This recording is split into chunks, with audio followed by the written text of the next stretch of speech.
Maria. All right, we sound good. This dude goes, I don't know what to tell my kids about the future. This should be fun. I don't know what to tell my kids right now about the world, about the future, about what's important, about what's going to work out, about what careers they should have, about Social Security, about retirement, the stock market, the draft, constant looming war, the terrorists. I don't know what to tell them about all these things. I mean, I talk a lot about positivity on this channel, and I don't think I'll just call it stupid positivity. I'm not talking about stupid positivity. I'm talking about positivity that knows full well how fucked things are. I guess that's kind of what you tell them. And you just gotta tell your kids the truth, straight up. 7 years old. The stork did not drop you off. Santa Claus, he prefers pepperoni pizza over cookies. I'm just kidding.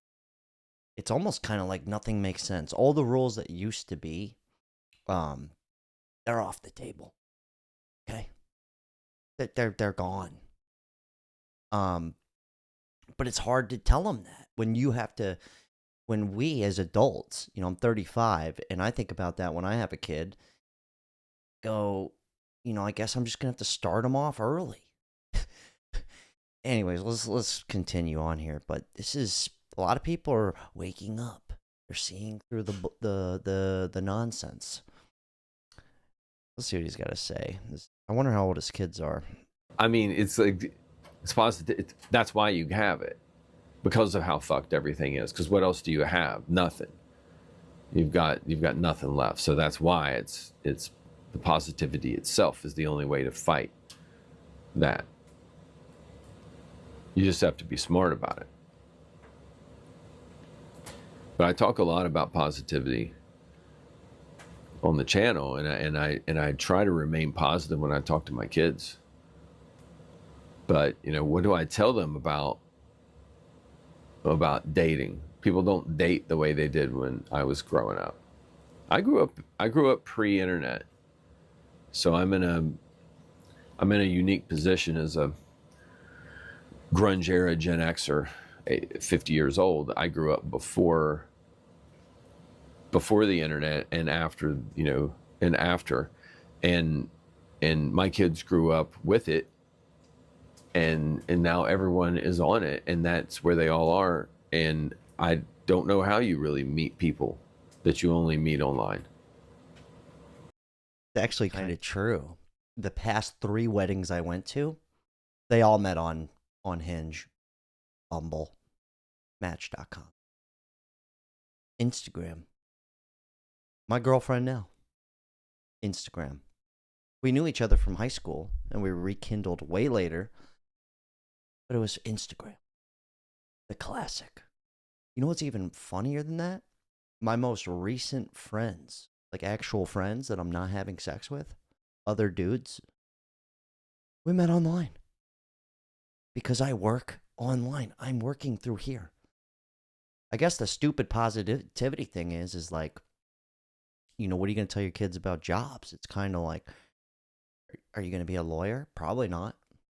You going to be a doctor? I doubt it. You going to be a content creator? But this right here, I'm making money right now. Listening to this dude simultaneously talking to you through a screen.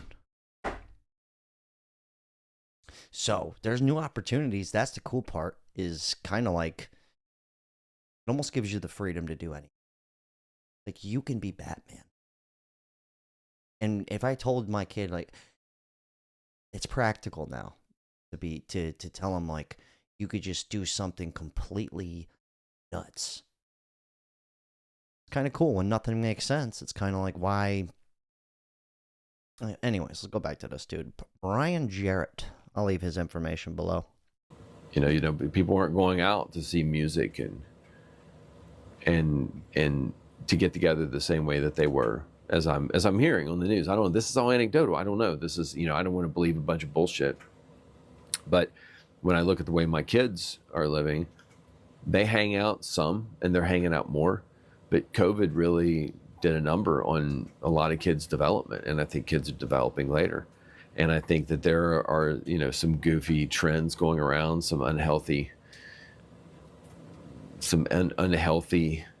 things, the incels and the MGTOWs and the women shaving their head and swearing off sex for 4 years. And it's just removing their penises and gay is good. That's all. No, I'm just joking around. But the MGTOW thing and the incel thing, I mean, the going your own way, I get it. I'm stoked about that. Nothing makes sense. Why do it? But like, it's not because dudes don't want to have sex. Anyways, just to sum that up, incels involuntarily celibate. Most people would like to have sex. Let's admit, it's nice. Kind of the point. How I got here. How you got here. Anyways. Just the list of nonsense goes on. And as a, I watched a video today, recovering people pleaser like myself. And he mentioned one of the things that, that a grounded and assertive, confident man will not put up with is bullshit. And there's just a lot of bullshit going on. But I think people were focused on the bullshit because they don't want to face the reality. The reality is a lot of shit is broke right now. But so are they. Right? So are they. So how are you going to fix this broken system when you're broken yourself? How are you going to put the mask on your child when you haven't put the mask on yourself first? And the plane is descending and the cabin is losing pressure. How are you going to do that? If you can't fix yourself, if you can't make yourself better, if you can't fix yourself first, you're not going to be able to fix anything else. And that's the only real hope that I can give my kids at this point, because my oldest did. Okay, I don't think he was actually talking about like a plane crashing. I think he means is how are you supposed to tell your kids? When you're younger, you call bullshit on a lot of stuff in life, and then usually your parents or the elders kind of go, no, that's just the way it is. And then people kind of go into autopilot and just accept it. And they just work the job and they just work the bullshit, which, we have to pay the bills. Like, sometimes you have to do that. I've had to do it. Guilty. But a lot of people are not in autopilot anymore. I mean, how many people have to take medication just to go to work? Not cool. Not cool. So I do get that. Like, how are you supposed to lie to your kids when you yourself are like, things aren't looking too good? Nothing makes sense anymore.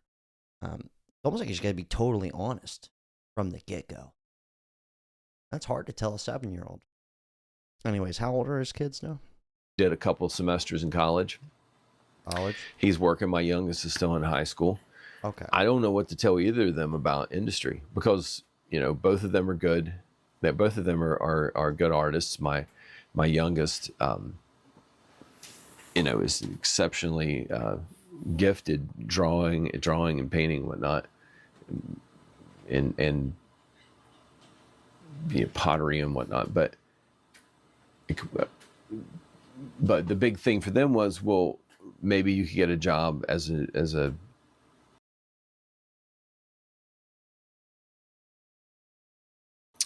graphic designer, but how much of that is going to go out to AI now? But by the same token, you're going to have some job potentially to wrangle the AI.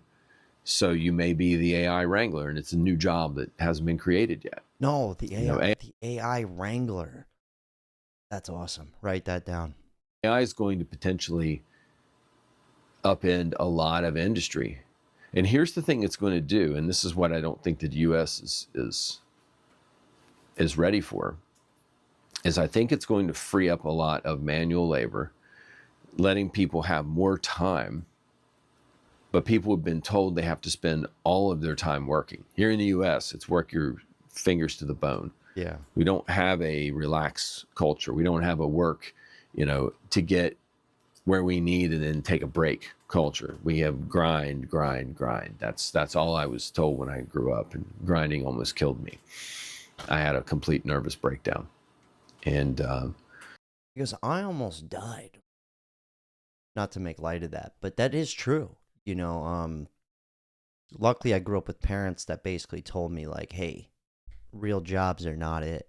My dad was always like, you're going to want to do your own thing. Work with people, not for people. He's like, you'll figure it out. It took me till I was about 30 to really make it work.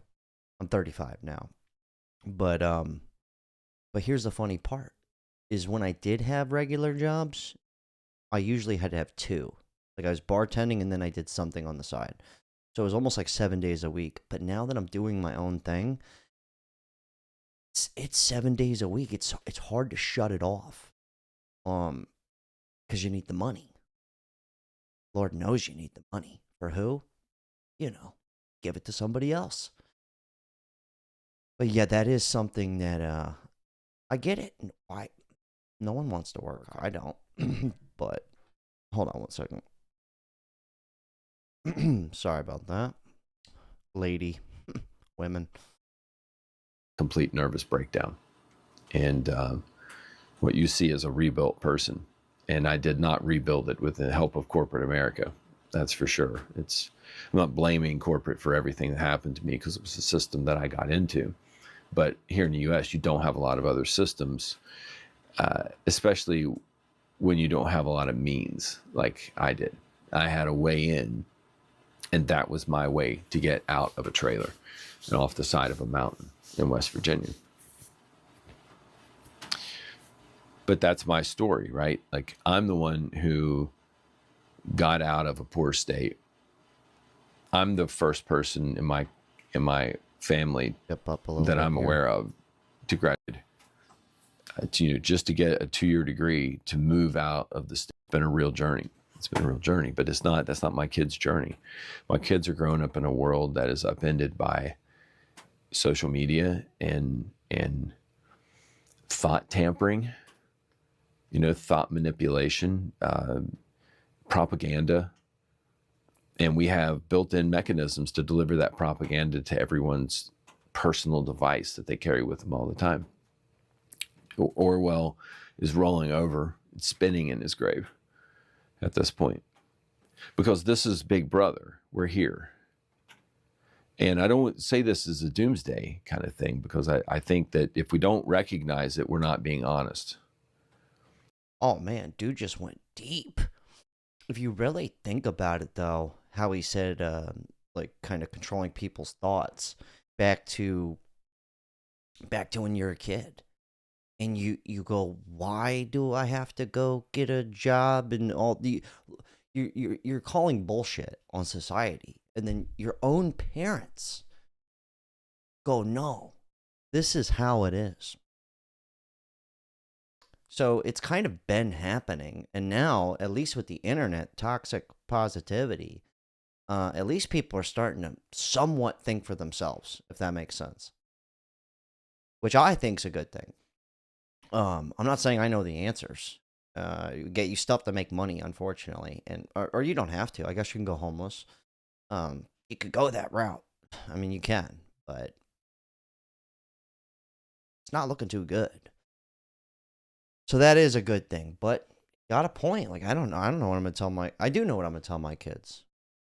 Like, I don't even want to send them to school. But then I don't want to homeschool them. That's just lazy on me. Anyways, let's see what else he's got to say here. And we'll wrap this up. Get to some of these comments. But to recognize it and say Big Brother's here and this is all we can do, and we throw our arms up, is you just gave up. These are the people who cling to ignorance, because ignorance is Ignorance is easier than dealing with the realities of the problems. But what are the solutions? The only message that I'm getting is that we saw with multiple generations the protests, and we saw all of the lawsuits and the infighting that they can do in the government, manipulating the gerrymandering. It's egregious at this point. But we saw all these kind of things that people have done to try to manipulate things. But I think that as regular people, about The gerrymandering. I don't even know what the hell that is. the only thing we can do is we can have an impact and an effect on others. The only way I see this getting better is that we have to do it as people. We have to do, I mean, these are lofty things, but we have to reestablish our sense of community. We have to reestablish our ability to live and let live. All right. While he's thinking about what he's saying, the community thing, that one's crazy. Like back to the work, the grind. I don't see anybody ever anymore. Besides my lady, who I live with, I barely see anyone. My best friend in the world, my brother, lives 20 minutes that way. Never see him. He just had a kid. He works 6 days a week, 10-hour days, because he has to. You know? My other best friend, he moved to Colorado for a job. I talk to him once a week, maybe. He doesn't see anybody. You know? My other best friend, he lives 45 minutes that way. I got to make appointments with him every 2 months. I see him quarterly. I do know my neighbors and stuff, but we're not having dinner and shit together. Let's be honest. Come on. Like, I wish that was the case. It's not. And maybe that's my fault.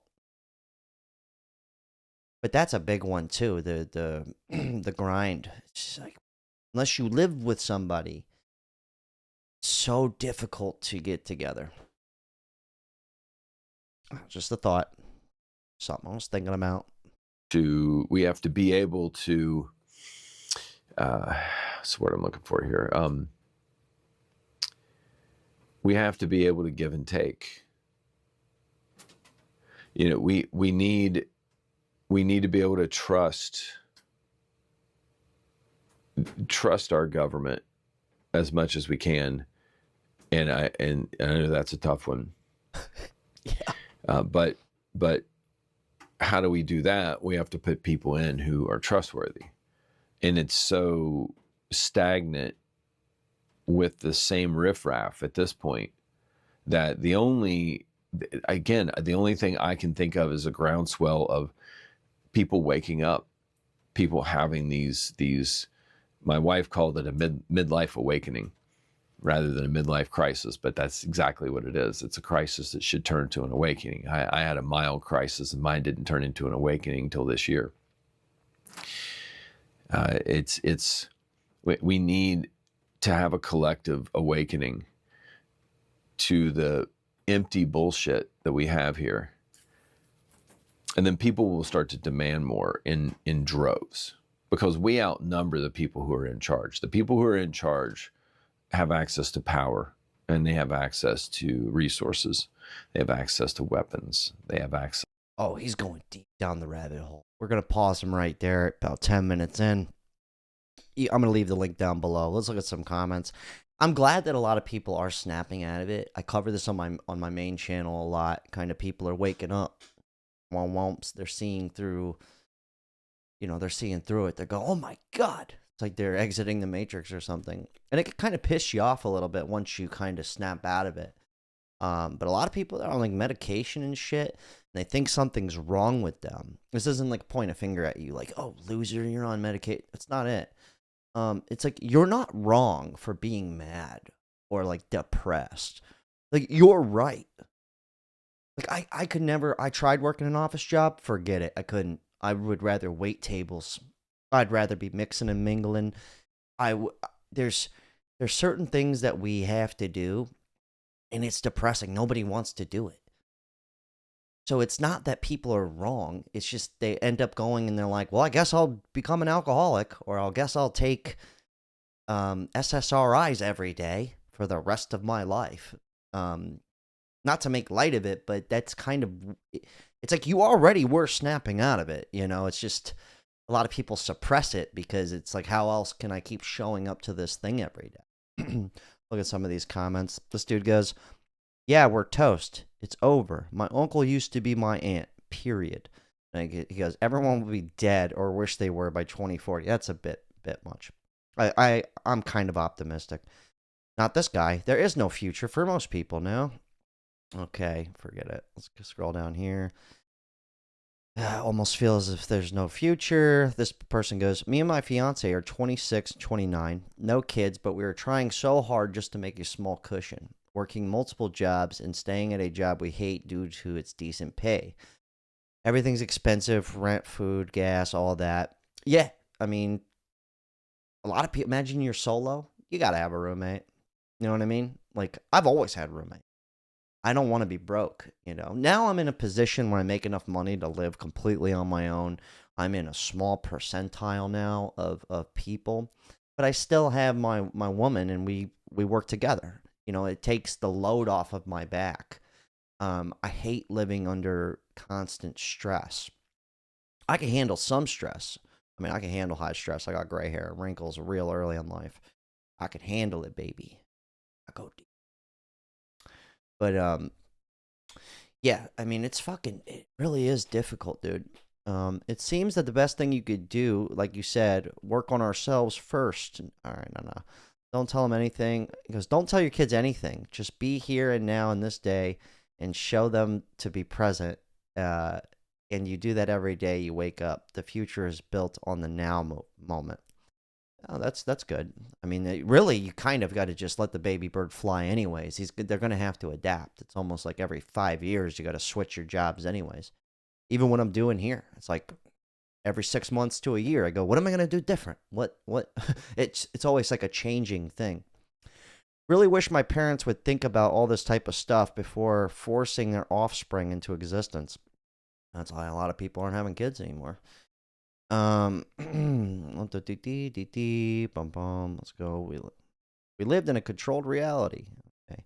As a 17-year-old, is also fear for the future and the progress of society. I fully agree with you. So my advice on being afraid of the future is praying.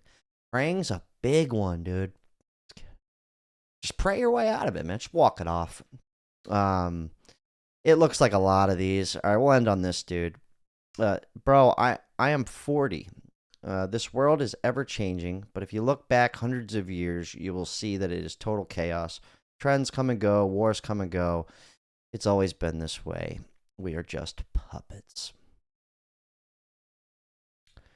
All right, we're going to end on that. I'll leave this dude's link below. I mean, I would just honestly if they're my kids, I'm going to tell them straight up. That's kind of the point of this video. But it's nice that people are snapping out of it. You still kind of got to play the game. It's like, I'll end on this note. I know a cat who's kind of 1 foot in, 1 foot out. Like, they live kind of off grid, but they make all their money kind of online. So, unless you want to be full blown butt naked in the jungle, like Jack of the Jungle, you're still going to have to make money. You're still going to have to play the game. It is nice that people are, waking up and they're kind of like, nah, we're finding other odd ways to make a living. That's cool. But anyway, shout out to this dude. Leave the link down below. God, hell of a talk. Unreal.